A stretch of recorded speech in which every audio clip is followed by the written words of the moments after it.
passion to see our micro and small entrepreneurs scale up and grow. Yesterday, we were at the SM Mall of Asia. We held the first event that the President wanted to push.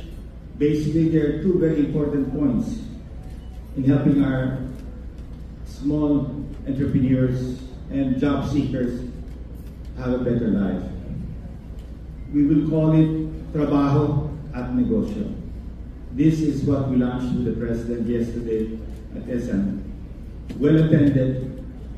And a week before, we had the Big Buying Summit. And Secretary Mon Lopez knows how big that event is.